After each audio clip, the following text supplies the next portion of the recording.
The test is in 4-part, Part 1, Part 2, Part 3, and Part 4. Now look at Part 1. Part 1. You will listen to an interview with Mr. Sargent and a customer care officer of a vacuum cleaning company. First, you have some time to look at questions 1 to 5.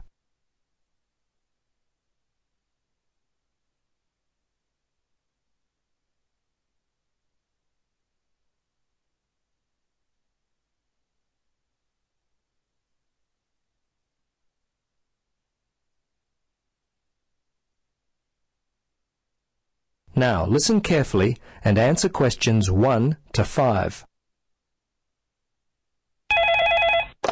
Hello. Yes, hello. It's Tom Burlinson calling from Clean It Vacuum Cleaners. Mr. Sargent, is it? Yes? I understand you recently purchased a vacuum from us. Is that correct? Yes, that's right. Well, this is simply a call to find out if you've been happy with your purchase. Our company prides itself on its after-sales service. Just because you've bought from us doesn't mean you're no longer important to us. Could you spare a few moments to answer some questions? Sure. How long will this take? Well, not long at all, Mr. Sargent. Usually only about 3 or 4 minutes. Okay. What would you like to know? Okay, great. I'll just go through the survey form and if you'll just bear with me, this shouldn't take long at all. Okay, first question. Which model did you purchase and when? Yes, it was the super cleaner. We bought it about 2 weeks ago. Let's see, it was a Monday, I think, because my wife's birthday was on the Sunday, 24th. That would make it the 25th. Yes, August the 25th. Okay. Now, do you remember the name of the salesperson? Was he worth remembering? Yes, his name was Jim. My wife and I were very impressed with him. He was a great source of information, very helpful. Great. I'll make sure that your kind words about Jim are passed on to him. Okay, now let's see. Yes. Have you purchased any other products from us this year? Oh, let's see. Of course, we bought the super cleaner. I think that's all. Well, we bought some vacuum bags with it as well. I think Daisy bought some carpet cleaner from your store back in February. That's about all, I think. I have to ask my wife about that one. She's not here at the moment. No, that's okay. Your answer will do fine. We don't have to be too picky. Okay, so how much money would you say you've spent, all told, in the store? Just an approximate amount will do fine. Wow, that's a difficult question. I don't really know. The vacuum was £150. The other stuff, I'd say around £15, I suppose. The total was around £165. But I couldn't be totally sure. It may be a bit more than that. That's fine. That's fine. Now, the next thing on my list is how would you rate the quality of the products you purchased? Good, actually. Very good. So far, we've not had any problems with the products from Clean It. Service and value have been very good. So I guess you have a loyal customer. Oh, wonderful. I'm really pleased that your experience with our company has been a positive one. Tell me, do you purchase any other items of cleaning equipment? If so, from whom? I'm very fussy about the interior of my car, you know. The seats and carpets, I found a product from Easy Clean which works well on the carpets and an air freshener from Mr. Tidy that really smells good. Apart from that, I couldn't say for sure. I think my wife buys floor cleaner from Johnson Brothers. Before you listen to the rest of the conversation, you have some time to look at questions 6 to 10.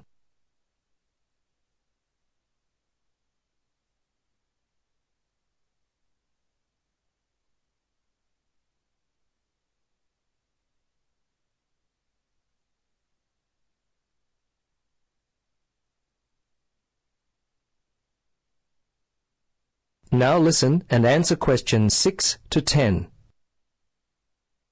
Well, we've just introduced a new line of car fresheners. You might like to stop by. We'll offer you a 20% discount.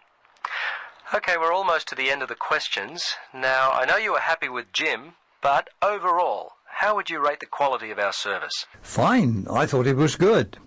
The lady in accounts was a little unfriendly, but overall I would say the service was quite good, actually. Jim made all the difference, and you certainly seem to be a very nice person. Oh, thanks, Mr. Sargent. Please, Tom, call me Terry. Oh, okay, Terry. Very good. Second last question. We're thinking of expanding our trading hours. When are the best times, the most convenient for you to shop? Oh, I'm not a shopper. I mostly leave it all up to my wife. She works full-time. Let's see.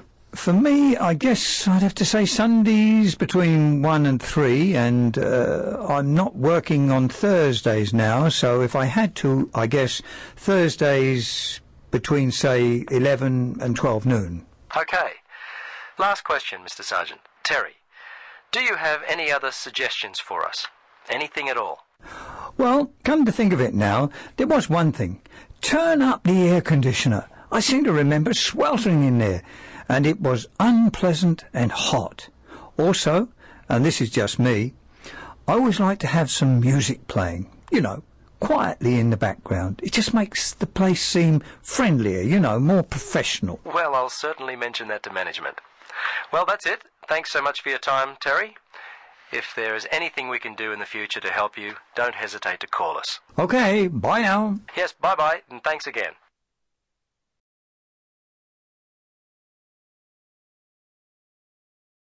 That is the end of part 1. You now have half a minute to check your answers.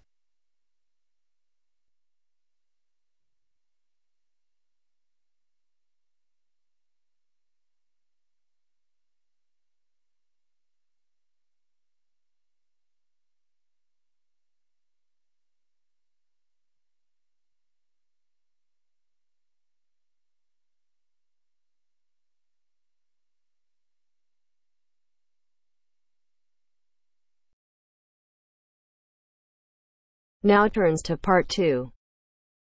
Part 2. You will hear a woman asking a shop assistant about DVD players. First, you have some time to look at questions 11 to 14.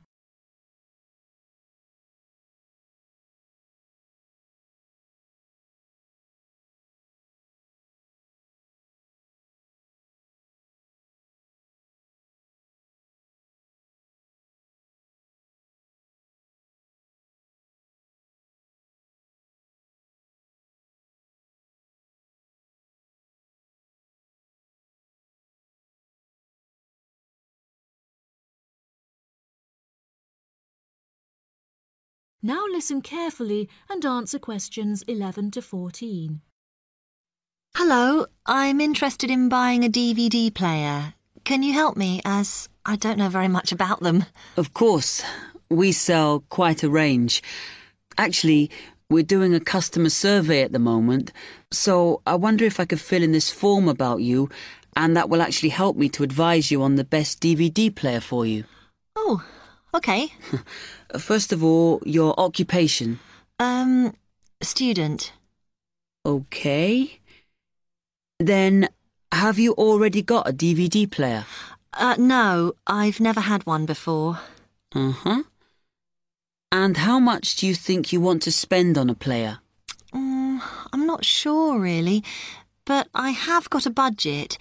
My friend said I should allow about £100, but I can't afford over £85, so that's what I'm working on. Mm-hmm. And do you watch DVDs very often? Depends what you mean by often. I don't know what the norm is. Is it about 2 a week? I suppose I watch 3 a month. That's enough for me. Yes. What sort of films do you like watching then? Action movies? Not really. Oh. My boyfriend always insists we watch science fiction movies, but I prefer thrillers. Something to get your teeth into. Okay, just one more. Do you watch other DVDs? Ones that are not films, like music or something? Not much, because I don't want to spend the money on something I can watch on TV, but I occasionally rent out comedy programmes, and I fight with my boyfriend over all the sports DVDs he watches. Before you hear the rest of the programme, you have some time to look at questions 15 to 20.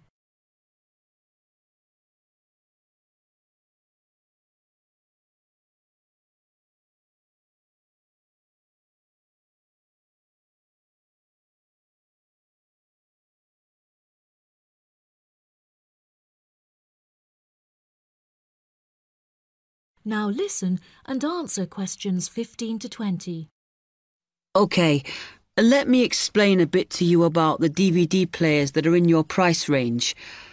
First, there's the DB30, which has only got basic features, but it is a bargain at £69.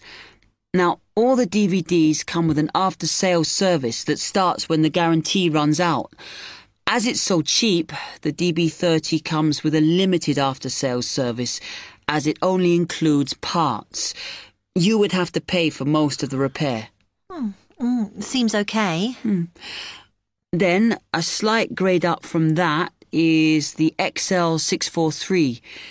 This comes with an additional feature in that it has an extra button allowing you to record. That's quite useful. Oh, yes. That would mean spending less on DVDs to watch. Yes, so you'd make the extra money back on it that it costs. Let me see how much it is. Yes. That one's actually reduced at the moment from £79 to £71.99. Oh. I think it's worth the extra myself. And is that the same level of after-sales service as the other one? Well, you get a bit more for your money because what we're offering is a discount on labour. So you don't pay the full price if you have to call an engineer out. I see. Then the last one is this Tri-X24. It's a very good player, and you can use it to listen to your CDs as well as watch DVDs. It looks nice, but I bet it's expensive. No, it's not top of the range. Let's see. Yes, it's £94. But what you have to remember is that that includes insurance, so you don't have to pay extra for that. And it comes with a guarantee that's valid for 3 years, as opposed to the usual one. What do you think? Maybe.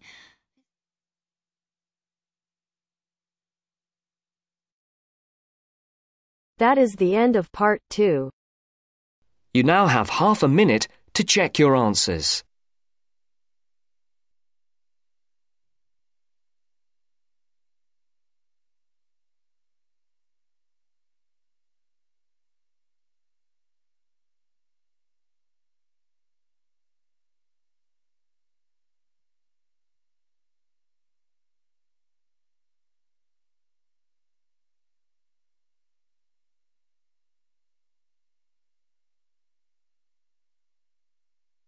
Now turns to part 3.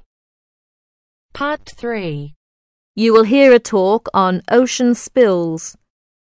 As you listen to the talk, circle the appropriate letter for questions 21 to 23. First, look at questions 21 to 23.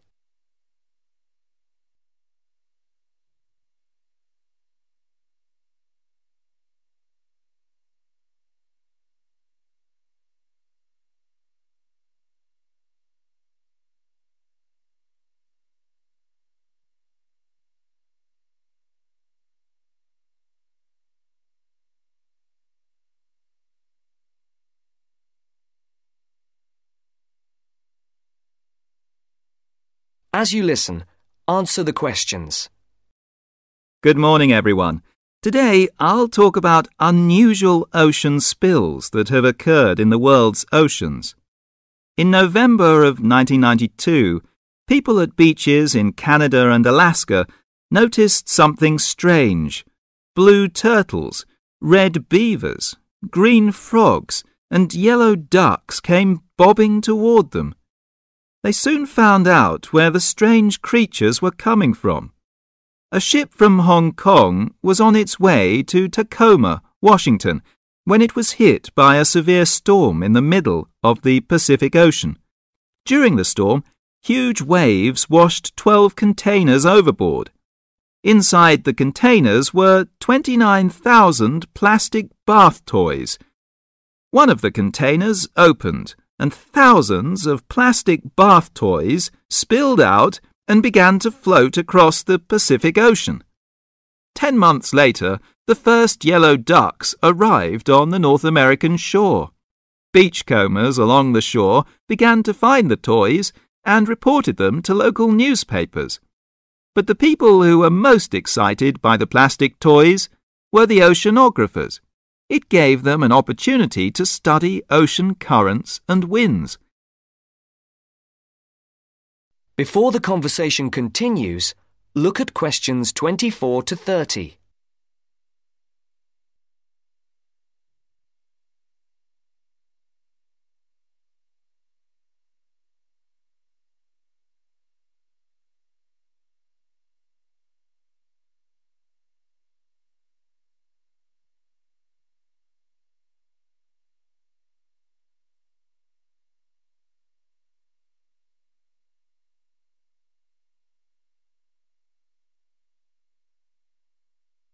Now listen to the second part of the discussion. Oceanographers drop bottles into the ocean to study these things. But it would be too expensive to drop 29,000 bottles into the ocean at once. Imagine the value of studying the plastic ducks and frogs. This gave some interesting information to the oceanographers. The first toys were picked up in Sitka, Alaska, 10 months after they were washed off the ship. Some headed back into the North Pacific, while others drifted around the Arctic Ocean and headed for the North Atlantic. Many of the toys were swept northeast by the wind and were frozen in the ice of the Bering Sea. They're expected to cross the North Pole and float on down to the British Isles. This reminds me of another unusual ocean spill. In 1990, a ship travelling to the west coast of the United States from Korea was caught in a severe storm. The waves swept 21 containers of Nike shoes into the water. Scientists estimate that about 80,000 running, jogging and hiking shoes, 40,000 pairs of shoes, to you and me, hit the water at once. The shoes were for men, women and children. About 6 months later, people at beaches from Oregon to British Columbia began to find running shoes washed ashore. By the end of the year, Washington newspapers reported people finding hundreds of shoes. In Seattle, thousands of shoes floated to shore. Since the shoes were not attached, they arrived one at a time. The shoes were dirty, but after they were washed, they were still in good condition. People set up exchanges to find matches for their shoes. Oceanographers studied the information to learn more about the ocean. Some Nike shoes reached Hawaii, others went to the Philippines and Japan. According to the scientists, some of the shoes are on a trip around the world and should end up back in Washington and Oregon. Can you believe it?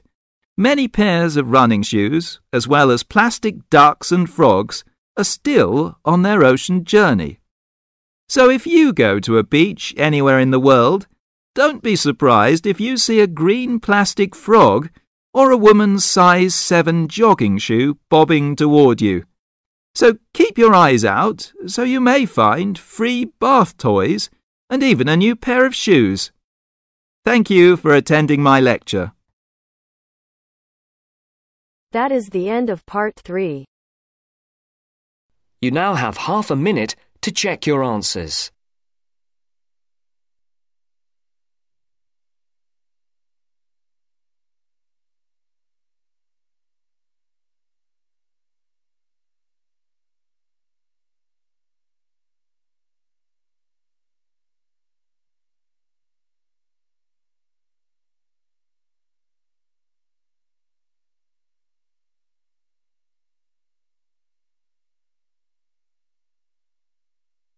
Now turns to part 4. Part 4. We'll hear a speech by the Student Union Vice President for Finance. First, you have some time to look at questions 31 to 40.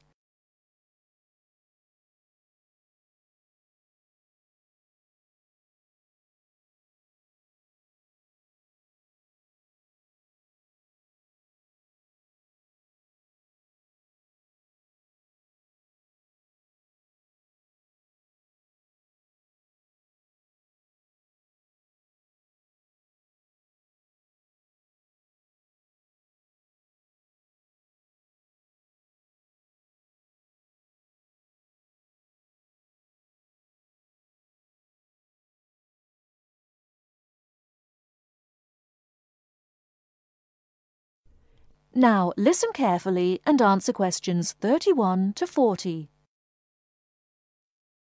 Now you will hear the speech. Hello, as VP of Finance, my job is to oversee the spending of our grant to ensure that all areas of student union activity run efficiently and smoothly, without any financial headaches. I have a thoroughly efficient finance team, Ursula, Ella and Henrik. We are all here to help you as best as we can. Remember that even though I administer the union's finances, it is ultimately you who has the final say in expenditure policy, either directly, through the democratic process of the general meetings, or by voicing your opinions through the Executive Finance Committee. I would like to take this opportunity to thank last year's VP Finance, Martin Curry, for his excellent work in improving the financial running of the union to what it is today. Finally, remember to enjoy yourself and to use the union facilities and services to the full. And if you're still not satisfied, come and let us know why. Extra note, in order to maximise my time as VP Finance and to give a more efficient service to students, the Finance Office will only be open to students from 11 o'clock AM to 1 o'clock PM and 2 o'clock PM to 3 o'clock PM. The Cashier's Office will be open from 12 o'clock noon to 2 o'clock PM daily. That is the end of part 4. You now have half a minute to check your answers.